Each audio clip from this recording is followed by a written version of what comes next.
좋아요, 구독! 그러면 저희는 첫 종목부터 구조를 해드리겠습니다. 넥스틴을 먼저 구조해드리겠습니다. 오늘 뉴스가 좀 나와 있었죠. TSMC에서 주요 협력사에 첨단 반도체 제조 장비 공급 시기를 미뤄질 것을 요청했다는 보도가 나오면서 반도체주 전반이 약세를 보이고 있는 상황입니다. 그래도 최근에 리포트가 나와 있는 부분을 살펴보면 신한투자증권에서는 내년에 반도체 업황이 회복하면서 넥스틴이 수익을 올릴 수 있다라고 분석을 했는데 본부장님께서는 어떻게 보실까요? 네, 음향 상태가 고르지 않다고 해서 제가 좀 신경이 쓰이네요. 어쨌든 내용에 대해서 잘 한번 말씀드려보도록 하겠습니다. 일단 이 넥스틴 같은 경우는 반도체 전공정 업체로 굉장히 유명한 회사입니다. 기술력도 뛰어난 회사고요. 그런데 최근에 이 넥스틴이라는 기업이 강하게 올라왔었던 명분은 HBM이라고 하는 그 고대역 폭 메모리 HBM이라고 최근에 굉장히 이슈가 됐었던 반도체가 있죠. 그래서 이 부분을 엔비디아에서 투자를 하고 있고 뭐 SK하이닉스도 들어가고 삼성전자까지도 이제 매출이 나올 수 있다라는 내용들이 나오면서 HBM 관련주로 상승폭이 굉장히 크게 나왔었습니다. 전공정 쪽이 아니라 후공정 장비 쪽으로 이제 매출에 대한 기대감이 반영됐었던 건데 이제 오늘 TSMC에서 이제 반도체 쪽이 좀 부정적인 내용이 나왔죠. 지난주 금요일 같은 경우는 이제 필라델피아 반도체 지수가 3% 정도 하락을 했는데 미국에 상장되어 있는 반도체 관련주들이 다 하락을 했습니다. 그래서 이제 이런 부분들이 우리나라 장 초반부터 좀 부정적인 영향을 미치면서 하락을 했는데 제가 봤을 때 넥스틴 같은 경우는 원래는 전공정 기업입니다. 근데 이제 이 회사가 HBM에 들어갈 수 있는 HBM에 관련되어 있는 장비 매출이 나올 가능성이 높기 때문에 앞으로는 전공정과 후공정을 모두 다 공략할 가능성이 높다라는 거죠. 그렇기 때문에 오늘 낙폭 자체는 부담스럽긴 하지만 당장에는 우리가 지금 대외 변수로 인해서 빠진 부분이 있고 그리고 우리가 지금 TSMC를 비롯해서 반도체 관련 내용들이 조금 부정적으로 나오곤 있지만 우리가 잘 생각해 볼 게 그동안 반도체가 좋았다라고 해서 올라온 게 아닙니다. 그동안 반도체가 뭐 엄청나게 좋다라고 해서 올라온 게 아니라 이제 최악의 상황을 벗어나고 있다라는 내용 때문에 올라왔었던 거고 인공지능 때문에 관련된 뭐 고대역폭 메모리 HBM에 대한 메리트가 부각이 됐었던 거죠. 그렇기 때문에 지금 만약에 반도체 쪽에 살짝 부정적인 내용이 나온다라고 하더라도 뭐 디램이라든지 낸드 플래시에 관련되어 있는 현물 가격 자체가 저점에서 돌아서고 있는 상태이기 때문에 반도체 장비주들이나 소재주들 같은 경우는 오히려 오늘 많이 밀려 내려왔을 때 좀 긍정적으로 저점 매수라든지 공략을 해보는 게 맞지 않을까라고 보고 있습니다. 물론 앞서 말씀드렸던 것처럼 지금 TSMC라든지 미국 쪽에서 나오고 있는 이 반도체에 대한 장비 수요 이슈들을 조금 더 우리가 체크는 해봐야겠지만 지금 이 시간까지 나와 있는 내용들만 놓고 보자면 장비주들 같은 경우는 하락할 경우에 저는 매수 관점으로 본다라는 거죠. 그러니까 원래 굉장히 안 좋았었던 상황입니다. 엄청나게 좋았던 상황에서 악화가 된 게 아니라 원래 안 좋았었던 상황에서 반등을 주고 있었던 거죠. 근데 여기서 살짝 안 좋은 내용이 나왔지만 이 내용이 이 추세 자체를 다시 한번 하방으로 꺾을 가능성은 높지 않다라고 판단하고 있습니다. 그래서 이 넥스틴 같은 경우 저는 좀 긍정적이라기보다는 현재의 자리에서 매도할 상황은 아니라고 보고 있습니다. 네, 넥스틴의 경우에는 지금 사실 뭐 업황 전반에서 그다지 큰 이슈가 나오지 않은 상황이라는 점을 좀 분석을 해주셨습니다. 이슈가 나오긴 했지만 뭐 좋지 못했던 부분에서 더욱더 큰 악재로 작용하진 않을 것이다라고 분석을 전해주셨는데요. 그렇다면 가지고 계신 분들께서는 어떤 대응 전략을 가져가면 좋을까요? 저는 넥스틴 같은 경우는 일단 버티자입니다. 버티자라는 의견을 드릴 거고요. 손절가 같은 경우는 58,500원 선. 이제 이 자리를 이탈하게 되면 추세가 좀 꺾일 수 있기 때문에 58,500원 선을 잡아드리고 목표가 같은 경우는 72,000원대를 잡아드리겠습니다. 이 넥스틴이라는 기업을 잘 모르시는 투자자분들이 많은데 굉장히 기술력이 뛰어난 우리나라 전공정 업체 중에서는 뭐 원이가이패스처럼 지금 주력하고 있는 장비 분야에서 우리나라에서 이제 점유율도 가장 높은 기업입니다. 그러니까 넥스틴이 주로 사업을 하고 있는 분야에서 그러니까 주력 사업이 잘 진행이 되고 있다라는 거죠. 여기에다가 이제 후공정 쪽에 대한 장비 매출도 추후에 계속 잡히게 된다면 저는 괜찮다라고 보고 있습니다.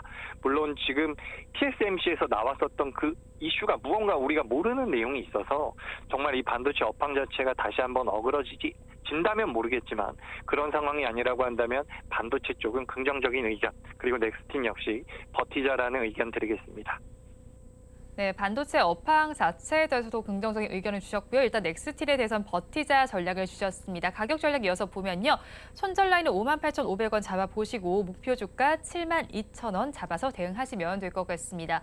다음으로 저희는 딥노이드 구조해 보도록 하겠습니다. 오늘 의료 AI 섹터 좀 전반이 약세를 보이고 있다라고 봐야겠는데요. 딥노이드의 경우에는 대한영상의학회 학술대회에 참가한다는 소식이 전해지고 있습니다. 이 이슈들은 어떻게 체크하면 좋을까요?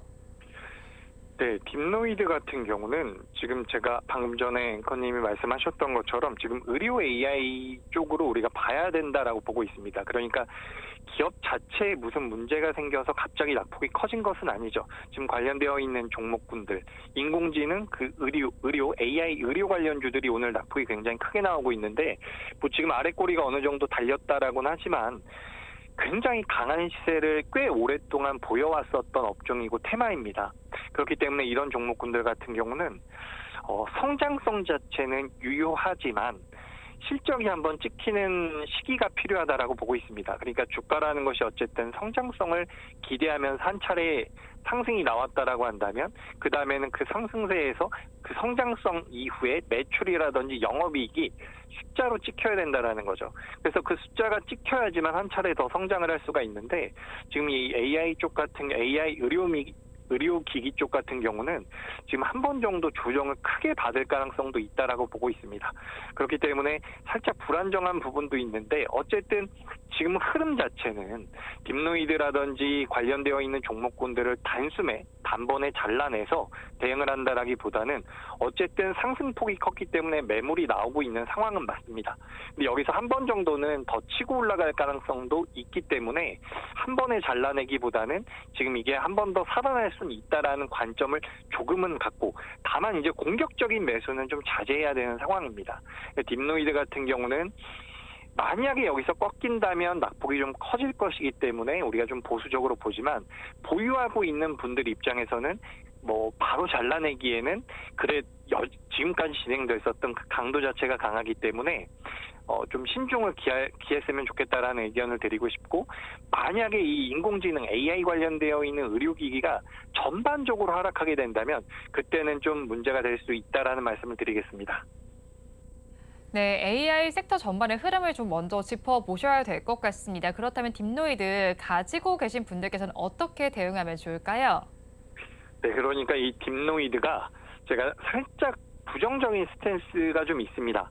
왜냐하면 그동안 너무 많이 올라왔고, 실질적으로 시가총액 비교해서 영업이익이라든지 매출액을 따져보면 같은 수준의 시가총액을 가지고 있는 기업들의 매출액과 영업이익이 다른 기업들이 굉장히 높은 경우가 있습니다. 물론 주가라는 게 어쨌든 실적이나 재무에 무조건 100% 따라가는 것은 아니기 때문에 현재 딥노이드가 고평가됐다라고 말씀드릴 수는 없습니다.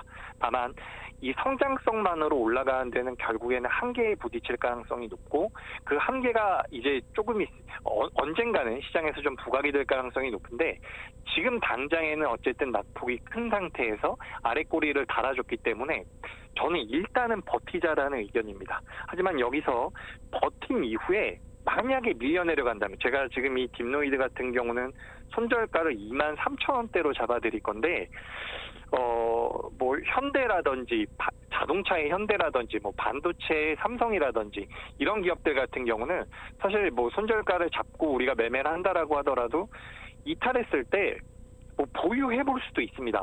워낙에 우량한 기업이기 때문에 시간이 지났을 때 제자리로 돌아올 수가 있다라는 거죠. 근데 지금 이 의료 AI 쪽 같은 경우는 일단 매출 자체가 크게 나오지는 못하고 있는 상황이기 때문에 성장성으로만 올라왔었던 상황이기 때문에 다른 기업들에 비해서 이 손절가를 꼭 좀 지켜주셨으면 좋겠습니다. 그래서 딥노이드 같은 경우는 손절가를 23,000원으로 잡아드리고요. 여기서 만약에 반등을 하게 될 경우에는 27,000원 선으로 말씀드리겠습니다. 그러니까 좀 살짝 부정적인 내용이죠. 전체적으로 이제 어쨌든 매출이 나오지 않는데 실제로 실적에 찍히고 있는 숫자보다 주가가 많이 올라와 있는 상태. 그렇기 때문에 다시 한번 레벨업을 하기 위해서는 매출과 영업이익이 필요한데, 그걸 우리가 이제 추이를 지켜봐야 된다. 다만 실제로 매매를 하고 있는 입장에서는 보유하고 있는 상태라면 바로 잘라내기보다는 그래도 손절가를 좀 타이트하게 그래도 23,000원대로 잡고 일단은 보유를 한 후에 27,000원 선을 목표로 해서 대응을 하면 좋을 것 같습니다.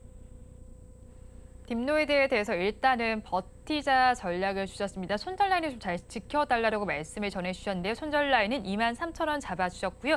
반등한 목표 주가는 27,000원 제시해 주셨습니다. 마지막 종목도 구조를 해보겠습니다. 에이스테크를 구조해 보겠습니다. 글로벌 통신장비 기업과 양산기지에 대한 협의를 진행한다는 소식이 전해져 왔습니다. 인프라법 대응을 위해서 에이스테크의 5G 기지국 안테나 생산이 다음 달부터 본격화될 예정인데 이 종목은 저희가 어떻게 봐야 할까요? 네, 에이스테크 같은 경우는 굉장히 오랜 기간 하락을 했었던 종목입니다. 통신 장비 관련되어 있는 기업이라고 보시면 될 것 같은데 이 5G 같은 경우는 제가 몇 차례 말씀을 드렸던 것 같은데 굉장히 큰 시나리오가 있습니다. 어쨌든 그 팬데믹 때 코로나가 발병하고 나서 5G 투자가 그때 이제 최초로 시작이 되고 우리나라가 전 세계에서 최초로 상용화됐다라는 내용들이 막 나왔었죠. 그 당시에 이제 5G 관련주들의 주가 흐름이 굉장히 좋았었는데 매출과 영업이익이 찍히지가 않아가지고 이 5G 관련주들이 급락을 했습니다. 근데 그것도 이제 몇 년이 지난 거죠. 그래서 이 통신 장비주들 같은 경우는 우리가 이 5G 같은 경우는 테마주로 엮어서 생각하는 경우도 있지만 어떻게 보면 또 통신 쪽이라고 볼 수도 있는 부분입니다. 그래서 변동성이 좀 적게 나오고 있었던 상황인데 이번에 또 이제 삼성전자라든지 미국에서 인프라 투자를 한다라고 하죠. 미국은 인프라 투자를 해서 5G 기지국을 늘리겠다라고 하고 있고 삼성전자 같은 경우는 시청자분들께서도 반도체 기업이라고도 아시겠지만 스마트폰 판매도 많이 합니다. 그리고 이제 이 5G에 대한 투자도 계속해서 하고 있는데 삼성 측에서는 이 5G 장비에 대한 점유율을 현재 5% 전후 수준에 놓여 있는 5G 장비 전 세계 점유율을 20%대까지 높이는 것을 목표로 하고 있다라고 합니다. 그래서 이제 삼성전자가 인도 쪽에 공장을 짓겠다라는 내용들도 나오고 미국 쪽의 미국 통신사와 이제 협약을 해서 매출을 만들어내겠다라는 내용들도 나오고 있는데 어쨌든 이 통신 장비에 대한 메리트는 계속해서 부각될 가능성이 높습니다. 그래서 5G로 움직였었던 기업들은 6G로도 움직일 수가 있고요. 그런데 이제 최근에는 바이든 정부에서 어쨌든 인프라 투자를 하겠다라고 하면서 5G에 대한 모멘텀이 다시 한번 어느 정도 생기고 있는 상태라는 거죠. 그래서 에이스테크 같은 경우는 이게 V자 반등이라고 하죠. V자 반등이라고 할 만큼 아주 강하게 반등을 하지는 못할 가능성이 높습니다. 왜냐하면 매물대가 워낙에 두껍습니다. 그래서 이제 5G 관련주들 같은 경우는 대체적으로 지난 1년 동안, 2년 동안 보유하셨던 투자자분들이 상단부에 많이 있기 때문에 주가가 굉장히 큰 호재가 아니라면 한 번에 뚫어내면서 급등이 나오긴 어려운 상태지만 지금 이 5G 같은 경우는 어쨌든 이제 실적이 본격적으로 찍힐 가능성도 높고 이런 매물대를 조금씩 소화를 낸다면 5G 관련주 같은 경우는 저는 하반기 때 계속해서 좋을 가능성이 높다라고 보고 있습니다. 지금 우리나라 같은 경우야 인터넷이 워낙 잘 돼 있기 때문에 어디에 가든 우리가 휴대폰이든 노트북이든 와이파이라든지 인터넷을 이용할 수 있지만 다른 나라 같은 경우는 우리나라에 비해서 한참 못 미치는 경우가 많습니다. 그래서 어찌됐건 간에 전 세계에서 우리나라가 최초로 상용화한 부분까지 고려를 해본다면 우리나라 통신 장비들의 해외 매출이 굉장히 많이 늘어날 가능성이 높다라고 보고 있어요. 미국에서 인프라 투자를 하고 삼성에서도 5G 점유율을 높이겠다라고 하면 그에 따른 동시 수혜 역시 가능하다라고 보고 있기 때문에 저는 에이스테크 같은 경우는 오늘 하락하고 있지만 좋은 뷰, 에이스테크는 좀 좋은 기업이다라는 좋은 흐름을 보일 것이다 이렇게 말씀드리겠습니다. 네, 일단은 하락하고 있지만 앞으로 좋은 흐름을 보일 것이다라고 짚어주셨는데 그렇다면 가지고 계신 분들께서는 버티자 전략을 가져가면 될까요? 네, 에이스테크 같은 경우는 버티자라는 의견입니다. 그리고 만약에 주가가 하락을 하게 되면 2,750원 선에서는 추가 매수까지도 저는 가능하다라고 보고 있고요. 손절가 같은 경우는 2,550원대. 그리고 만약에 빠지거나 올라갈 때 어쨌든 상단으로 우리가 대응 목표가를 잡아보자면 목표가는 3,200원대로 잡아드리도록 하겠습니다. 에이스테크 같은 경우는 실적이 굉장히 좋은 상황은 아니지만 너무 오랫동안 하락을 했다라는 거죠. 그래서 이 매물 소화 과정에서는 등락이 계속해서 나올 가능성이 높은데 등락이 거래량이 터지면서 등락이 계속해서 나오면 결국에 매물대는 얇아지게 됩니다. 그렇게 되면 우상향의 가능성도 있으니까 이 부분을 참고하시면 될 것 같습니다.